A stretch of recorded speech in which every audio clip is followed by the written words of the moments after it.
Welcome to the podcast. Welcome back. I decided that the evolution of this podcast was going to be conversations with really interesting people. To that end, we have a very special guest today. So, who is it?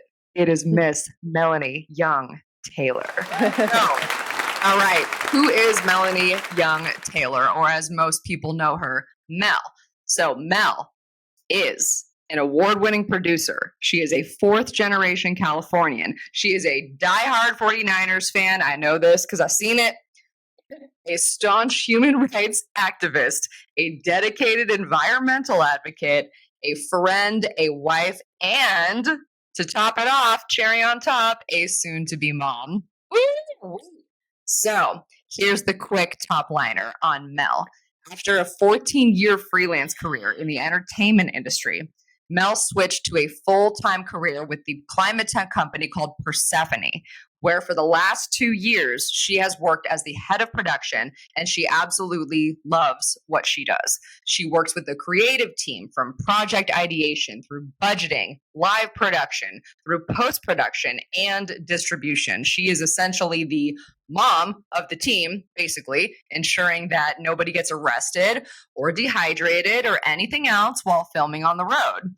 So Mel is originally from Aptos, California in Santa Cruz County. And she now lives in the beautiful Los Angeles, California, specifically Marina del Rey, and says that she lives her life, quote, beach to beach. We love that. She's a mermaid.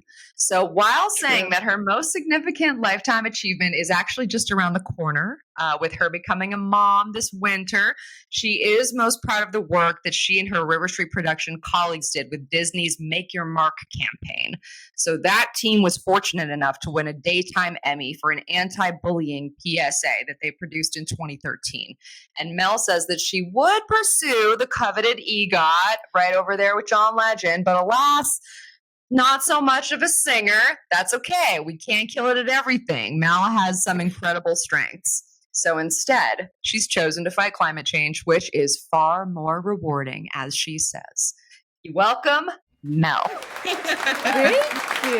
What an intro. My goodness. Thank you, girl. It's easy to say nice things about somebody so incredible. Honestly, I was just like, I'm going to dip into the pool of my own friends because I know so many incredible people. And I think that you are the epitome of resilience. You know, just when it comes to, it's true. When it comes to honestly everything, your personal life, your motherhood journey, you know, making it in LA, which as we know is like a 0.0001% chance of like making it in a very difficult industry in entertainment and production. You just show resilience in every corner of your life. So that's why I wanted to talk to you. I kind of wanted to understand a little more about your journey. You went straight from UC Santa Barbara where we met. You know, I'm playing lacrosse for UCSB. You're playing rugby. You're hanging with all the lacrosse guys. Like, it was so much fun back then. But I took a wild, very much scenic route from Australia to Orlando, finally landed in LA. You went straight to LA and you're just like, I know what I want to do. My career kind of started really early, at least the idea for my career. You know, my siblings and I used to record home videos and we do all the editing in-house and our house, literally. We used to perform musicals. It was just my dad's a professional musician, very musically oriented artistry. We were always very much pushed to be and do whatever we want. My sister did musical theater. My brother was in a band. So I played the sports. So growing up, that was just always kind of part of our DNA. And so I actually went to film camp. I knew I wanted to be a director early on. And I want to direct music videos because that's what I love. Song, I love dance. I can't sing, not a problem. So I actually went to film camp at UCLA when I was like 14 or 15. I did. I performed a talent show. I did a chair dance to American Woman. It was not. They weren't ready. The film geeks weren't ready for all this sass. I did. Lenny Kravitz's American Woman. Yes, it was so inappropriate. It was That's so inappropriate. Everyone else amazing, was like, wasn't it? I'm a magician. And I'm like, I'm dancing on a chair. Yeah, super saucy. So I knew I wanted to do that. I only applied to film schools in college or in high school. Oh, wow. So you really So niched down early. yeah. So I knew like at 10. So I was like, check, got it, cool. And like, luckily, I have really supportive parents who are like, do whatever you want, be whatever you want, you can do it. Yeah. So there wasn't like, you Yeah. have to be a doctor or what have you. Yeah. Was and UCSB so one of your like top choices for schools? was actually my 6th choice. Okay. Yeah, but I found out my parents like loved UCSB and they're both surfers, so they wanted me to go there. Oh, no I wonder. was like NYU, USC's film school. I got put on their wait list to start like in the winter. But also like I got a lot of academic scholarships to help me at UC Santa Barbara. So my parents are like, you stay in the UC system, stay there. So it's funny because I was like, my whole plan was I'm going to go there for a quarter because I wanted to start in the fall, graduating June, go straight into college. I don't want to wait around for USC. So I'm like, I will go to UC Santa Barbara and then I'll transfer like a year, 2 years in. I'll go to USC or UCLA film school. I was in Santa Barbara for 24 hours and I'm like, I'm not going anywhere. It was just the energy about it. And also transitioning from a small seaside town, in Aptos to LA is kind of a big jump. So Santa Barbara is kind of that bridge. Yeah. So Santa Barbara is kind of that bridge. It was my like gateway drug to LA. And then I actually, I had been recruited by Long Beach to play soccer there. And I was like, I'm cool. And then UC Santa Barbara, I'm like, I'll just go walk on there. That didn't happen. But what was funny about it is it's almost like I felt this relief of like, oh my God, I can live my life now when I didn't make the cut because it's all I'd ever known is competitive soccer. And I did the whole Olympic development program and all that. And it was wonderful. But like, so a month in, I'm like starting to itch. I'm like, I need a sport. And then that's how I found rugby. Yes. And it's to this day, some of my best friends are my rugby ladies. It's just, I've never met teammates that are more supportive and uplifting. And like, it was just the most incredible feeling I've ever felt. So, what drew you to rugby specifically? Like, were you entertaining other sports? I was looking at club soccer, but I actually went to, one of my girlfriends I grew up playing club soccer with and high school soccer with, Nicole. She played rugby. She's like, Mel, come try it out. I'm like, okay. Went and tried it out. So she pulled me in. And there's actually like 4 or 5 girls that went to Aptos High that ended up playing UC Santa Barbara rugby, which is kind of no cool. way. Yeah. Wow. All really cute and fun. I mean, honestly, that like parallels like my story. It's like there was, I think, 4 or 5 of us who went to Davis High School up near Sacramento who ended up all living together in Isla Vista and playing together for 4 years of lacrosse. So I think it was the same as you, where it's just like, okay, you have your little community where you know everybody. It's like 1 or 2 degrees of separation. You get to this bigger campus, this bigger school, bigger crowd. But you still have your kind of core crew, right? You like find your niche. But I feel like what's amazing is like these people have remained your friends. Like I see this on your social media, like when you're traveling, like you travel more than anybody I've ever seen for like life events of your friends. Like you want to be there in person to support. Like it's incredible. Girl, I love a party. I love a party. You know that. So anywho, fast forward, college, blah, blah, double major, blah, blah.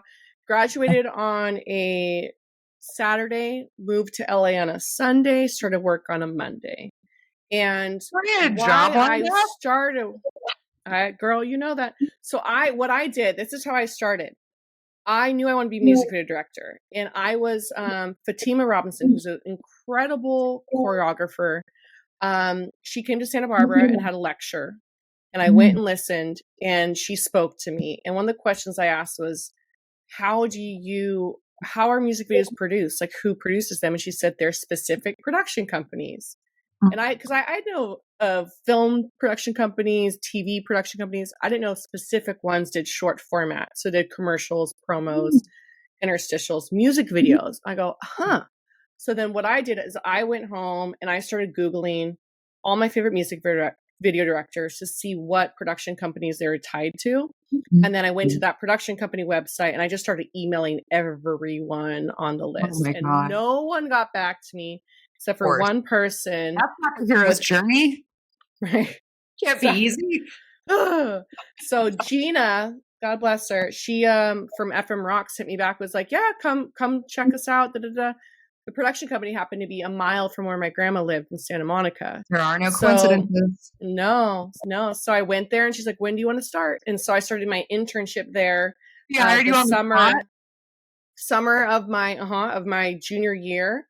And then I would skip. This is the irony. The only B I got in film class or in my film course was in film production because I would skip class to go work on a shoot in LA that I got paid for. So ironic.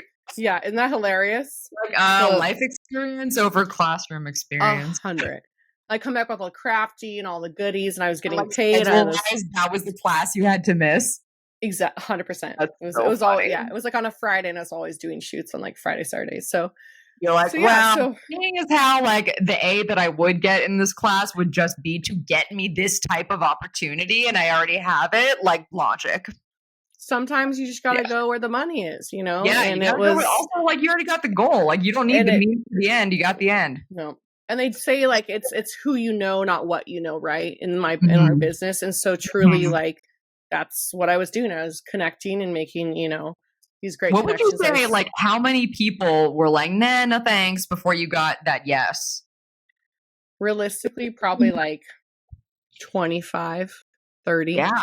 Yeah. I may have sent some faxes too back then. I don't even remember. I probably faxed some. What was it? This was like 2005, 6. Yeah, 2004 is when I started, but yeah, 2005, yeah. Okay. I feel like that was still the era of the fax, right? There's a couple you could throw in there. Pager, beep them up. No, I'm just kidding. Hit me on the sidekick? Yeah. Yeah, exactly. So that's why I was able to have a job lined up because it was like, okay. And anytime people say like, how do you get into the biz? I say do an internship, especially if you're in school and you can get school credit for it, or you have another source of income and you can do that because the company more often than not is much more willing to hire someone that has experience with them, that they've met, that they like, that knows the job site, the company, whatever policies, versus some recent college grad.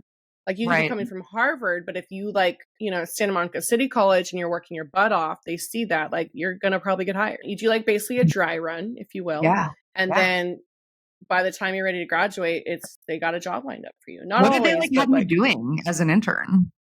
Basically, they had me working 39 hours so they didn't have to pay me insurance or benefits. Very specific. Right under that. I worked. Okay. I actually helped in accounting, so which I love.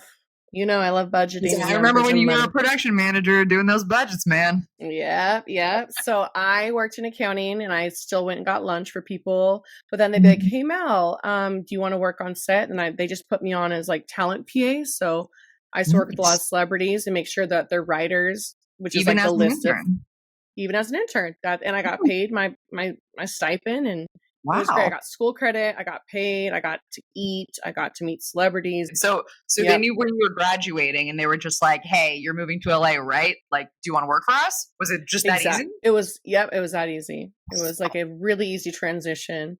And as a production assistant, yeah. I was an office PA working, and then I got hired, and then ironically, the winter after, so 6 months later, they went bankrupt. They went under. What? And I saw the signs because I was working in accounting, and there's a lot of people calling to ask about their check. But the cool thing is they're like, "Mel, help us clean out the place." I'm like, "Sure." I go into storage, and it's literally every costume from like every Christina Aguilera video, Snoop video, Chris Brown. What? And I got it all. I took it all. Did you take it off? Yeah, I wore it for all these different things for Halloween. Like, ain't no other man. Right now, I'll buy a storage unit just to house these costumes. You know it. That was Halloween for 10 years. Wow, you still have these? I do.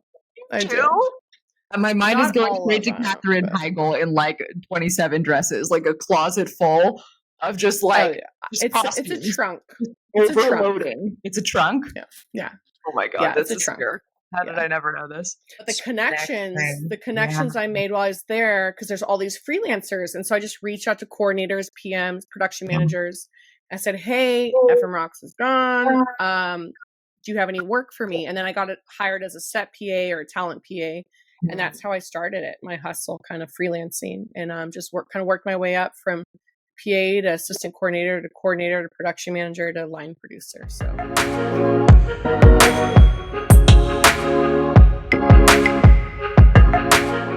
So hold on, you kind of bookended this. Like you started out full time and then you went like fully into the freelance world for like well over a decade and then kind of came poetically full circle back around. Yes. To full time. So I sure did. Tell me about the freelance, because I think a lot of people, especially who like want to be in this industry, I don't know that everybody understands like how different of a lifestyle that is in terms of like, you know, doing unemployment when you're not working, or like health insurance, or, you know, keeping those connections up so that you'll be the first call when somebody needs a production coordinator, manager, etc. Like, what was that hustle like for you? And was the goal always to ultimately get back to like a, you know, steady paying full-time gig? Or were you like, I just love being a producer and however that manifests? Yeah, so I am very, very lucky and blessed that I never really had to worry about work. Like it just would come to me. And that's how it is. You're only as good as your last job. So I mean, when I was in it, it was just nonstop hustle, go, go, go, go, go. Don't sleep. Yes, ma'am. Yes, sir. Let's go. Keep on going. Eye open, pulling to parking lots and Target to sleep for 2 hours because you've been up for 24 working. Back on the road, just nonstop hustle. And then people see that work. I mean, it's not healthy. I don't recommend it. I was also one of the few females set PAs.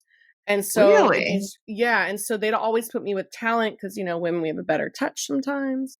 It really just was hustle and being kind to people, and also like having a backbone, because in the industry I was in, you know, I dealt with some stuff that is very casting couchy, and I would just snap back, and they're like, "Oh, okay." For those who don't know, what is casting couchy? That's when the creeps come out. The people, the executives, the directors, the talent, their entourage, where they pass very sexual, inappropriate comments, sometimes to women, sometimes to men. And because you're in a vulnerable position, many folks don't have the option of walking away because they don't want to lose the work or get a, you know.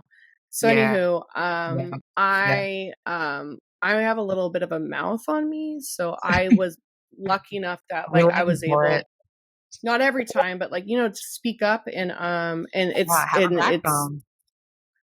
yeah, and not everyone has that, unfortunately, in them. So but when I hear work like as a result of having a backbone and standing your ground on things that were, you know, actually more recently than not. So I was on a shoot just before I started at my now company, and I had one of our talent send us what the world knows as a dick pic. It's when they, you know, a picture of their penis. It was my first one I've ever received. Really? So yeah, well, because I've been with my husband for 12 years, and that wasn't a thing. So I've been asking for dick pics for my husband for years, and he's like, "I'm not sending you one." So I finally got one, but no, he's like staunch as a politician, like no dick pics for you. Right? Exactly. Well, I got one. It was a lot. He's over 70, so you can just imagine what that entails. But anyhow, I reached out to the agency producer and I said, we need to find a new talent for this spot. It was a spot on female empowerment. And this French creative came in and said, but he was so good, you know? And I'm like, well, if you want to keep him, that's totally fine. I'm just going to walk. And I'd already put in so many hours into this spot. Them? Absolutely. And I told my director, I told the executive producer, I was line producing. And they were like, that's not cool. Like, and then, but this French agency producer still wanted to use him. And so I just said, listen, you guys can use him, but I will walk from this. And so they realized how valuable I was. And they said, no, we'll recast. And so then I had to recast and find someone. But that's incredible that like you stood your ground and you were able to keep that job, that work, but honestly, it probably has a lot to do with that reputation of solid work that you built over the last like decade plus. You know, it's Yeah, like and in I their just think, mind, it was easier to find new talent than it is to replace you. which I didn't think of it like that. But yes, I was hoping they fired me because that job was horrible, and I really wanted to walk from it. But I don't give up. I'm not a quitter unless No, you are it's like not. integrity is involved and all that morality into that. Then Yeah, but I'm that's really walking. hard. And honestly, I think a lot of people come to that kind of crossroads, especially in that industry and in LA, where it's like Oh my if you're god, moving from a small town in the Midwest or the South and you're there by yourself and you're just trying to make it, like the story that you hear over and over again. I hate to say it, but like the whole Harvey Weinstein thing that like started that that's just real. landslide. Yeah. That's And real. it's like these That's why actresses I who believe now, every single actress. yeah. So, I mean, it's just very hard. Like, how would you advise women who don't have your reputation, who don't have the body of work that you have yet, who are still trying to break in to this industry, whether that's behind the camera or in front of the camera? How do you think that young women should deal with that type of thing in that Kick them industry? in the balls and run. No, I'm just kidding. It's a hard one to navigate. But Yeah. I mean, I there needs to be a safe space. And what's hard in the freelance world is you are replaceable. You are Yeah. for the most part. So it's like Yeah. if you're not going to do the job, I'm going to call this person. They will, especially when it's tied to celebrities because people Yeah. like it. There's this whole different layer that is gross. But I think that you just have to really, I mean, nowadays it's such a safer space and I love that. I'm so happy. I was actually at the Women's March in DC in 2017. And when I Wow. tell you the energy of that event was Mm. unlike anything I've ever felt. And you're like, okay, shit's about to change. And then right Yeah. after that, the Me Too movement happened. Yeah. It was Right like after that, a lot of palpable. You loss. felt it. You're like, I'm on the You precipice felt of it. something. You Yeah. felt it. And Yeah. and I just feel like nowadays there's way more resources that if that does happen, you have someone to call, someone to tell, and they believe these women now. Before they weren't Yeah. believing them, and now it's like, Yeah. no, this is a thing. Now Yeah. that we can record it, there's more evidence. Now that social media is a thing, people can see what's going on. They can kind of see the creeps. Yeah. But it is very hard. It's a hard thing to navigate, and you don't know until you're in it how you're going to respond. Yeah. So it's just And like, do something you that think that, I mean, I know this is hard to be objective about this. It's kind of a sliding doors moment because I think at that point that happened to you, that was only a couple years ago, right? You were already so established oh in yeah, this world and in this industry. But if that had happened to 23-year-old Mel, do you think she would have responded the same way? yeah, absolutely. Yeah. But I think I would have. I think I would have if I told them. I don't think I would have threatened to walk. I just would have been like, I don't know. I don't know. Hard. I don't know. It's really hard. Yeah. Cause it's like at the It's a point hard that, one. like you just said, in the world of freelance, like everybody's replaceable. And most of my career background is corporate, and that still holds true. Everybody's replaceable. Like, unless Yeah. you run your own company, run your own business, or totally self-sufficient, then like you're never 100% safe in any given job, No, career role, it's whatever it is. But it's like that's why you got no. to stand that moral ground, because it's like if people are going to know you for something, it's like know you for your work ethic, know you for, your moral Yep. compass pointing due north, regardless of circumstance, right? 100%. And what was that And like most of in the terms of those jumps you had to make? Like, I'm thinking about, in the world that I come from, it's moving from a sales assistant to a sales coordinator or planner to an account executive. And the hardest jump to make is from the planner to the account executive, because that's the space where you've got your own account list. You may have to make a commission. You're responsible for bringing in a certain amount of revenue. It's the high pressure, high risk, high reward position that it's a really hard jump to make. Is there something like that in your industry where it's like from production assistant to coordinator, from coordinator to manager, from manager to line producer? Like, what is that in your world? You have to have someone willing to take you under their wing and teach you. That's the only way. There's no schooling for it. There's nothing. There's not even like on-job training really, because you're so busy, people don't have time to train you. But thankfully, one of my best friends to this day, Isley, she really was kind of my mentor, and she's the one I used to do a lot of work with Radical Media as an office PA, and she was a coordinator at the time and PMing, and she's like, "Here, Mel, this is what a budget looks like. This is what a PO log looks like, and went through line by line and explained it to me. And that was like the first person that like gave me that shot. And so when we do jobs together, basically you're doing the work of maybe the person above you, but you're getting that skill set locked in so that when someone's able to hire you, you feel that confidence. And there's times where like people didn't teach me shit. So it's a lot of like kind of asking.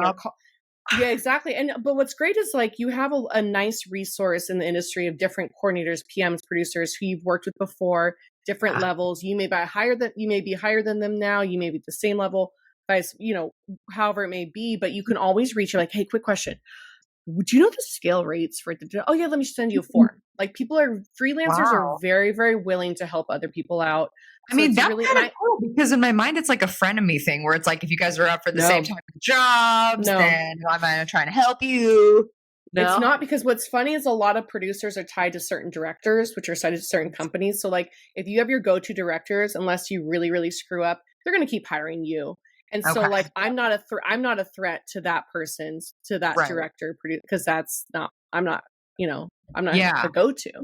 Right. It's not a zero-sum game. It's not if you win, they lose. It's like everybody can win. We all share the knowledge that you gained. Yeah. And it's such a community. And I got hit up yesterday for some recommendations. So I send them off. And it's all about recommending different crew members and vendors and just like, whatever you can do to help other people out. That's how does that look? I gotta ask this question because, guys, you should know that Mel's husband is also in the world. His name is Candid Taylor, so he's also in the world of production, media, entertainment industry. And I know that Mel, you guys have worked together like several times. So we gotta know, like, what is that like? Like working on a set with your significant other, like, is it easy to keep things separate, or are you sneaking little pecks here and there? Or what's that dynamic? It's not good. It's not good, you guys. I'm just really mean to him. I'm really mean to him. There's no romance. Like there's times where people for years didn't know we were together. Because the thing is my stress and frustration that like there's gonna be like other PAs will be like, yo, why is the producer on you? Like she's being so rude to you. And then he has to, because we wouldn't tell people, but no, because my frustration, all that, I could take it out on him. And then I found that like, okay, him as a teamster, way better, because then he can be out in the van. I'm not having to interact with him. Yeah. But I work with his brother Jamal a lot too. And Jamal is just the best. And it was fun because I got to like, Jamal's great. We work together great. But then he kind of looks like, so I see like what I thought was my husband out of the corner of my eye, get excited, like, oh no, that's his brother. So it kind of was the best of both worlds. Well, it's a little blurry. It was pretty close. Yeah. But yeah, there were times too where I have a breakdown and I'm like, I call Coyote to the production office, and then he comes in and he would just fix whatever was broken. And that was nice. I wouldn't have to say anything. So it wasn't something that was point to something. Printer fix, so not necessarily something that was like part of his like bullet points on his job there. It was more just like my stupid computer isn't working, or like my phone's dead, or like whatever. It was something that you were just like, you're my man, fix it. Yeah. And then, when you're on set, like in production, you rarely eat, you rarely use the bathroom. You're working 16, 18, 19, 20-hour days. My longest day was 32 hours straight, which is insane. Oh my God. No overtime. Bowling for Soup music video. Wow. Okay. Yeah. Wouldn't guess that one. Yeah. Shot at uni high. Is that was pretty legal? Hard. 32 straight out? Now it's not. Thank God. So there was a PA that we used to work for American Idol that maybe like 10 years ago sued because of that, and they won. So now you can't work PAs that long. Guys, she's air quoting. They do. I'm air quoting. They do, but at least they get overtime now. The overtime, and just recently, production has a union. I'm so proud of them. Yeah, they have a union, so they're gonna have benefits and they're going to be protected, and I'm so excited. They've been fighting for, I'm not kidding, since it began, because in the TV world, coordinators, productions, producers, they're unionized, but in commercial world they're not, which is mind-blowing to me. And what's wild is if you look at the job quality, which this because we've talked about this before, when one of your boys wanted to work for coordinate for me, remember that? Oh yeah. And I was like oh, so I make a call sheet. This wrong reaction. But, yeah. RIP socially. So like I'm asked, do you know how to do a call sheet? Do you know how to do pre-pro book? And he'll, no, I don't do that. I don't do that. Like, cause it's very different qualifications. We do all that, you know? So anyway, it's something that, the freelance world is wild. And nowadays it's changed so much since I started there. And I'm happy that people are able to get like true turnarounds and be paid for the overtime. And it's just funny because it's like, I never even questioned the shitty hours and being, treated like, it's just what you knew. It's just what it's Hollywood, baby. It's Hollywood. That was your base like comparison. So it didn't seem weird because that was all you ever experienced. And when you start on music videos, it's like anything can happen because it's with celebrity talent. And so like, if Britney Spears shows up 15 hours late, you're just standing by for 15 hours. And then when she gets there, then you keep working. So there's no like, oh, we got to go eat lunch or dinner. Like we just spent $1 million on this setup on today alone. Like we got to keep it going. That's so like it's the craziest music video you ever worked on in terms of just like things not going according to plan. All of them. All of the above. No. Oh my God, I can't even. I'll go quick. There's a VW shoot I did where there's like, it was literally Claude Van Damme and then like Sylvester Stallone. And there's some ninjas in downtown LA, and the ninja fell and cut herself. And I had to drive her to the ER, and my car was a week old, and she got blood all over my car. And then another one where I was doing a Snoop and Akon video, and like Snoop had like 20 people with him, and no one brought his weed, and he likes peach rolling papers. No one brought his peach. He was rolling with a 20 deep crew and nobody had his weed. Did they know him? Apparently not. So they needed more peach rolling papers at 2 a.m. on a Thursday, and I had to go source them. I don't. You have to like go get. Yeah, you gotta. Yeah. And I had to find. I don't know what I did, but like Yelp. That was crazy. 24 hours convenience store. 100%. Something crazy. Wild. I'm like, you should have like a marijuana specialist with you at all times, and that's all they have. I mean, he is a marijuana specialist, isn't he? True. And his people I remember when I was working at BET and the Viacom, like when they launched this big new shiny Hollywood office that they moved all of us into, and the like opening week party, Snoop Dogg performed. And actually had his like wingman dude who's up on stage with him, his hype dude, was literally pouring tequila into the mouths of all of the Viacom employees who were just like fangirling out. But it was very awkward because, right, it's like you're in a professional work context. Your boss is a few rows back. It's Hollywood, baby. It's Hollywood, baby. Baby, it's Hollywood. Like Snoop Dogg is the new Kevin Bacon. Snoop Dogg truly is the Kevin. Like literally. Literally, Kevin Bacon, like degrees of Snoop Dogg, especially in LA. Yes, I feel like everybody has a Snoop Dogg story. Yep. Like that dude's the friggin' installation in that city. 100%. He's great. That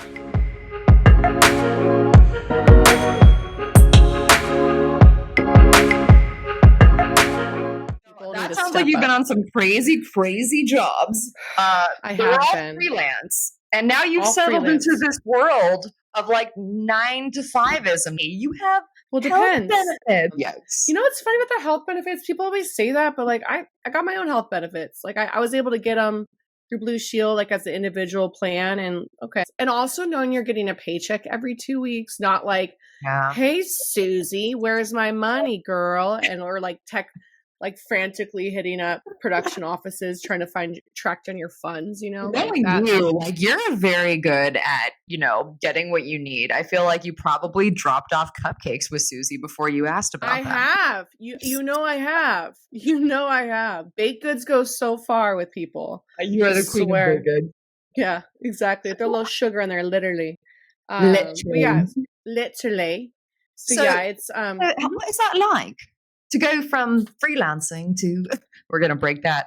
Freelancing, What is it like to go from freelancing to like that stable, steady paycheck? Maybe you don't get as much variety in the type of work that you do, or maybe you do. You tell me. Mm-hmm. Yeah. So I got, my buddy hit me up about this job. I now work for a climate tech company as head of production. We have carbon accounting software, so you can count your carbon footprint. That carbon. Hell yeah. It's called Persephone, Persefoni. It Hey. is. Yeah, she is. She's sassy. So yeah, I was very afraid because first of all, climate tech, I didn't know what that even meant. But my good buddy who worked in production, we used to PA together many years ago. He was working for the company. He's like, hey, I'm filming some stuff in-house. I need help. This is like in, I don't know, May or June, he hit me up and I was like, I don't like this weird. I don't know what you're talking about. Maybe you're drunk.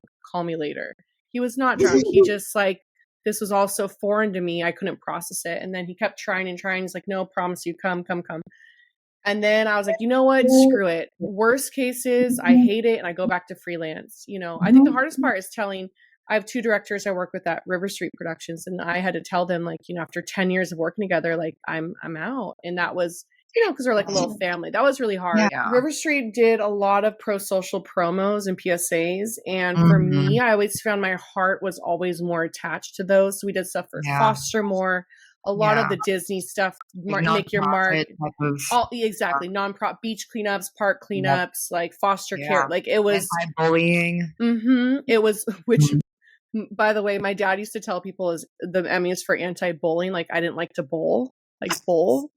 That's such a dad thing to do. Such a dad joke. I'm like, Dad. Okay. What was the commercial you were in where they actually had you like shoot a basketball at a park? Oh yeah, that was a Disney spot. It still airs sometimes, and it was, what was it like promote? The promoting like cleaning up the park. It was like the National Clean Your Park Day or week or whatever. The client didn't show up. Yes, she didn't. She showed up late. She didn't have a work permit. She was 16. Her mom was screaming at us. Ooh. And they're like, Mel, can you shoot a basketball? I'm like, duh. And they gave it to me. Yeah, and, can you shoot a basketball? I had to push my boobs down and put in like 4. Did you feel like now and then Christina Ricci like duct tape your boobs? Yeah, damn near. Yeah. And but honestly, the first shot I took, I made it. It was a 3-point like little fadeaway. The rest of the time I tried, it was just not hitting. And so that was the needed that one. You're like one shot Mel. Exactly. And then that mom stalked me, texted me saying, you ruined my child's life. Her not being in here. This is never going to go anywhere, bitch. That spot aired Times Square. It aired in the back of cabs in New York City. My friends are hitting me up. That thing aired for years. I'm like, okay. Like that thing had a run of like 9 years. Yeah, exactly. So you had to say goodbye to your River Street show. Because you signed on for the full-time gig. And I know that you are a staunch environmental advocate. Like, was that kind of the main thing that you were like, number one, see myself? Number one, like I heard the mission. I heard the mission, and our CEO Kentaro is just incredible. This is a startup. We need to get going. Let's go. Help where you can. It was very overwhelming in the beginning because I still was trying to process everything, and just the folks that work there are so incredibly brilliant. And you're just trying to listen and catch up. And you're like, I don't know what they're saying, but I have a million posts. And also, like, I don't cover the corporate world. So, like, KPIs and, like, all these, like, little SMEs. I'm like, what the hell are you? This acronym shit. ABC, DEF. Stupid acronyms. Exactly. But I know them now. But, yeah. And honestly, I can honestly say I have never felt more respected or appreciated in any career I've ever had, especially being like a lot of times being a young female producer, like not everyone even looks at you when you sit in the room. You know, especially when you meet clients, they're always looking at the older dudes. And to be in a room where everyone listened to me and like actually said that's a great idea, and it was just I felt so valued, and I've never felt that before. And I didn't know I could feel like that. I didn't know that. I never thought about doing a full-time job. I liked freelance, and it was full-time for me. And I got to choose my schedule and do what I wanted to do and pick my jobs. But I have to say, I hope to God that I never have to go back, because this corporate life is like, and granted, maybe some of the respect is forced, right? There's a lot of policies in HR now, but like either way, I also work for a company that breathes and lives in transparency and honesty and being open. And if something doesn't feel right, say something. It's a core element, one of our operating principles. And so it's something that I'm brought into this space where I get to actually like be myself and like I be extremely open and say what's on my mind, and I don't get in trouble. What? And then what's kind of cool is because I get to, I come from this world where you can say whatever, but you got to kind of watch a little bit. And still, corporate's different. I can't be as sassy. I got to kind of bring down some things. But downsize the big hoops to the smaller corporate size. Corporate. Kristen taught me about corporate hoops, by the way. Now I wear these small little hoops that are about the size of a quarter. And they're my corporate hoops. Guys, we gotta spread this like wildfire. So Mel and I have been calling this corporate hoops for probably like, I don't know, 7 or 8 years. Basically, it's just smaller hoop earrings, because when we would go out and hit the Hollywood clubs, it would be those massive ass hoops. It would literally be touching your shoulders, and we get caught on some girl's hair when she was like doing the damn Dougie as you walk. If you can't, you gotta be able to fit your fist through it. You got to be able to fit your fist through it, or it ain't it. Yes. Your fist now it's like maybe barely two fingers, and your index finger fit through the hoop. Like if exactly corporate. Yeah, exactly. Well, okay, it was a great time. I think we get some clarification here, because a lot of people, the same way that you didn't know what climate tech was when you started, I didn't know until you told me. Like, please tell the audience, like, what is climate technology? What does Persephone do? Okay, so Persephone is, we do carbon accounting. So we're like, people like to say we're the TurboTax of carbon accounting. So right now, actually, in California, Gavin Newsom just signed, finally, 2 bills, SB 253 and the SB 261. And those now make it companies that are operating in California that make $1 billion revenue or more are going to be required to submit their carbon financials, essentially their carbon data. So the way that the SEC makes you have to submit all of your financial data, you're gonna have to submit your carbon emissions. And that I forget, I think it's year by year 2025 or 7.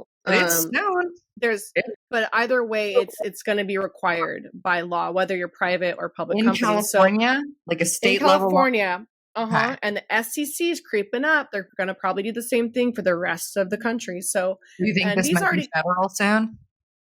I think so. It might be different. There might be different stipulations. There's 3 scopes we report on: scope 1, 2, and 3.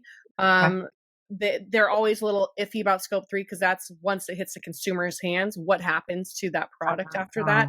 And it's very hard it's hard for some to gauge. It can be done. It just takes more work. So that's always up for a debate. But like we say, if you don't include scope 3, you're not truly getting the true carbon footprint, because until you can measure the carbon footprint, you can't see where your baseline is and improve on what you don't measure, right? 100, exactly. And so what we're trying to do is help people. We have this software, like instead of paying consultants millions of dollars to plug into an Excel spreadsheet and like do whatever their magic to guess the way it's done now.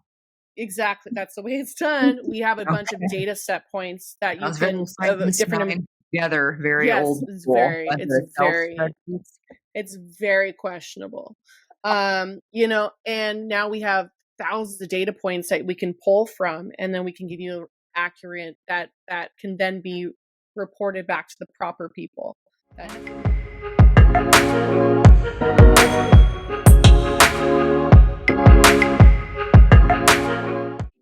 So if it was your choice, you probably wouldn't choose to go back to freelance, assuming that everything continues to go well with Persephone. Fingers crossed. You're going to be a mom soon. I mean, just another reason we have to save the planet, future generations. Heck yes. Right? Heck yes. Yep. Absolutely. So in terms of them, you never feeling like you've been disrespected in your role in a company, and especially as a female in a pretty male-dominated space in production and media. What has it been like being, a pregnant woman? Girl, in that space? You're the head of production. So here's what's up. This is the funny world, how it works. I, my husband and I struggled for 5 years. I have unexplained infertility, which basically means they don't fucking know shit. They do all the tests, they rule everything out, and they're just like, oh, yeah, we don't know. You can tell you 47 things that it's not. Exactly. You're like, well, there's no blockages there. There's no, but we don't know why. And, I did all the things. I did all the dieting, the antioxidant dieting. I did the acupuncture. I did the crystals. I did, That's right. Yep. I gave them some guys. I also took her to a cold plunge. We tried some very holistic remedies for this. She shook me upside down a couple times. No, I'm just kidding. No, so it's something that we struggled with for 5 years. We did get pregnant. We then miscarried, which is 1 in 4 women. They just don't talk about it. So it's and then we kept doing some more IUIs, which people call the turkey basin method. And then we had to move on to IVF, which is very intense emotionally, physically, financially. It was many weeks and years of injecting hormones and having to watch my diet and not being able to drink, which is really fucked up. And then at the end of it, we spent like $70,000 over the course of 5 years. So if anyone wants to sponsor my the payment, my credit cards, I'm just kidding. I'm just kidding. It's fine, but but at the end of the day, it's all. I truly believe I would not have had a successful IVF transfer. We got pregnant on the first transfer. We got a lot of eggs retrieved. We have healthy embryos. Kind of unusual for it to happen on the first time. It is and it isn't. It just kind of depends on the person. But yeah, usually they say it could take 2 to 3 cycles. Okay. And we got 20 eggs. From that, we got 8 embryos. From that, we tested them all genetically. We got 4. And so, and then our first transfer worked. And it was just like, thank the Lord, because I was not I'm in a headspace that I don't know that I'd be able to continue. But I truly believe I was successful because of Persephone. I know that sounds crazy, but I did not realize what a toll my old production life was putting on my body and physically, mentally, and the stress, but lack of sleep. It's like sometimes you get a call from a director at midnight who has an idea and you have to pick it up. And then, I had times where this first trimester, even once I got pregnant, my manager protected me so much from stress. There was times he would take more on because he just wanted to make sure I was okay. And then also you have a lot more doctor's appointments. I was exhausted, so I'd need a nap in the middle of the day. So he would make sure I didn't have any calls in the middle of the day. And there's no way production people, they're not stopping for shit. You know what I mean? They don't care. Keep it moving. And I really believe that this timing, whether you believe in God or just the universe, I think that Persephone is brought into my life so that I could successfully have a child. And Absolutely. I don't know that I would be pregnant right now if I hadn't made that jump to being full time with this company. And it might have been a lot harder to have that realization of how much of an impact that erratic schedule was having on your body, on your mind, on everything, right? And I can't even imagine being on set, be like, oh, I need to go take my injection, my progesterone. I'll be right back. There's no way. Yeah. Especially something that you can't control, data and analytics. To me, I just crave that when it came to all my fertility stuff. 100%. So I'm reading CDC reports. I'm reading all the different journals, SART, which is they actually are the certification of fertility. Whatever I could eat up, I would. Yeah. Because at that point, it's been for almost 5 years that you guys have been trying, and it's you're going to consume every bit of knowledge that is available to you to optimize this, to make it as efficient and as likely to work as possible. 100%. And again, it was being able to see that was controlled. I'm okay, I can control this. And then I would do all the fluffy stuff too, the baby dances and the headstands after intercourse and all that. But I did it all. I did a menstrual cup after that sucks it. I did it all. Oh my God. It did not work. And it got stuck and I almost I don't even know what that lost my mind. A menstrual cup. So it is basically a cup that you put into your vagine when you are menstruating, and it holds it for you. And then you just it's very sustainable.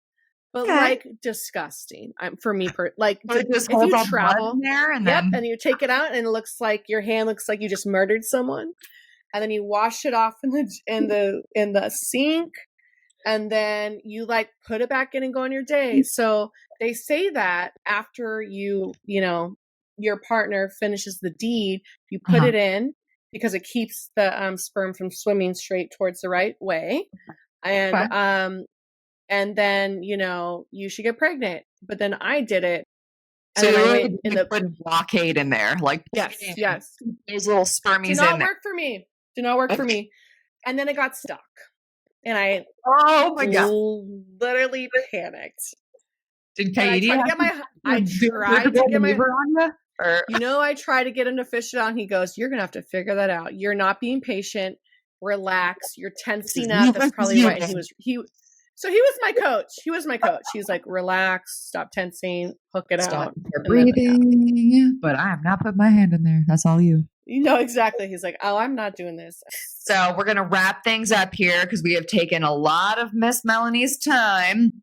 I love your time. We are going to end with just a few quick, final, curious questions. Okay. So, question number 1: what is a question you wish that you were asked more often? Have you eaten today? Because the answer is probably no. By Katie or by anybody? Do you want like, anyone to ask usually that? on set. I wish more people asked me that. Have you eaten? Have you used the restroom? The answer is no. Do you want me to watch? Assume it's in now. Yeah, exactly. I think have you eaten today is a good one. My favorite too is now like because I've had a pretty good knock on wood pregnancy. Like it's been pretty great. Just some heartburn, some food aversions, but I've been pretty great. Mm-hmm. When women say, "Oh, you're so lucky, not fair," I go, "Well, your husband just came inside you and you got pregnant. I went through a lot more, and it's like a lot of money, time, and efforts." And they're like, "Oh, yeah, that checks them real quick." So I'm like, "This is like karma of me going through what I went through, and now I'm having like a wonderful pregnancy." These are the scales balancing out, right? 100%. 100%. Just like, okay, like it didn't happen. Your shit was free. Yeah. Well, you were hammered when you got yours. I was drugged up on 6 different injections. I was injecting shots every day. I'm very excited for your baby shower coming up. I'm very excited for that. We're going to put you on a lily pad and worship you. By the way, there's no baby games allowed, so don't worry. You only have to taste. That was my one. There's no chocolate. No chocolate from diapers. You have to taste. There's no guessing how big I am. Mel, I've been saying this for years. Like, if I ever had a child, I joke that I am like Miranda in Sex and the City, where I'm like, no motherfucking games. Like, I don't like games. No. Like, it's an adult dignified lunch with presents, and I'm not going to open them and the forced oohing and eyeing. And none of that. Ship that shit via Amazon or whatever to my home beforehand. You don't have to carry it. You don't have to wrap it. I'm not wasting wrapping paper. Like, don't bring me a card. Bring a book so that you could read. You know, That's right. I don't want to just throw away a card because I don't throw away anything because I'm a hoarder because of the environment. Don't throw away anything. It's true. I reuse everything. It's horrible, but it's great. You have a trunk full of costumes from music videos that you got from that job. I know. Do you know how hard it was for me to get rid of Beyonce's second toilet paper holder that I had? Do you know how hard that was? That was a fight between my husband and I where I was crying. If you were your point, like, you don't throw things away, especially sentimental things. That is correct. I now have a storage unit, and it's made my marriage significantly better because I just put everything in there and he doesn't ask questions. Guys, you should also know that when I left LA last year, Mel helped me move a bunch of my stuff out, and I remember her referencing this storage unit and being like, "Oh yeah, I'll just throw it. My bike's in there, and some exercise equipment, and boxes, and other stuff." Also, Liz and I are done helping you move. No more. I've helped you move from every place. You lived in too many places, from East LA to Hollywood, West Hollywood. I love you so much, but we are grown. I will pitch in for a mover for you. I'm too old, honey. Yes, and I deeply, deeply appreciated your help with that. Course. And I also really enjoyed when you guys made fun of my freezer. Oh my God. Chris, do you realize half of that was inedible? It'd been expired. Liz goes, check the expiration date. Because we're eating. I'm like, why does it just taste like freezer burn? And shit was like 1 year old, 2 years. She was ready. Like she could have eaten freezer burn food for 7 years with the amount of freezer food she had up in there. But you know it expires, right? Just because it's frozen doesn't mean that like it expires. We threw doesn't mean the clock stops. Like it's just really hard for me to throw away. I literally tried heating up everything, and I'd be like eating it with hot. Kylie's like, that's not edible. It expired a year. Like, stop trying to make it edible. I'm like, but it's here.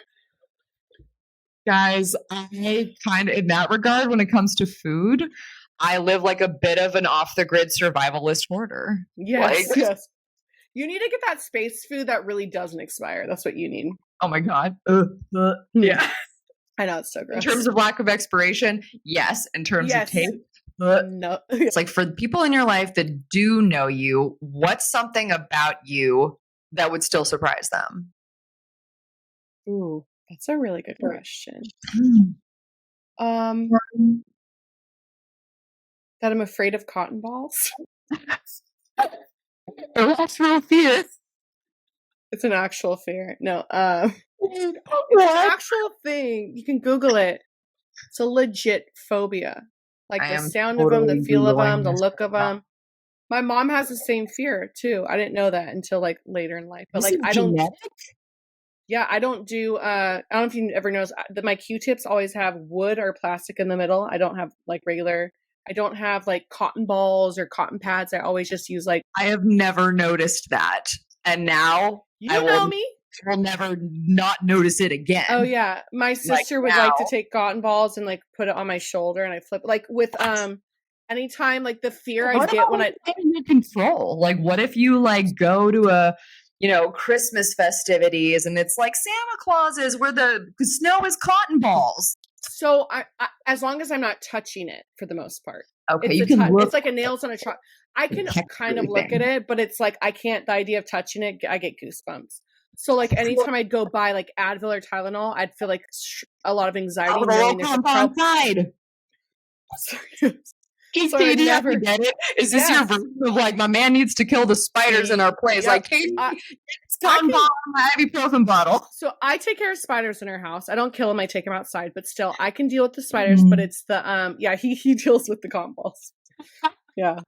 And what's funny, I worked for a director, and on his little writer was remove all cotton balls from my room. And I was like, you're like a celebrity with like crazy like neuroses. Like I was so happy to hear that. I'm like, I'm not alone. Like talent room, guys. I'm not alone.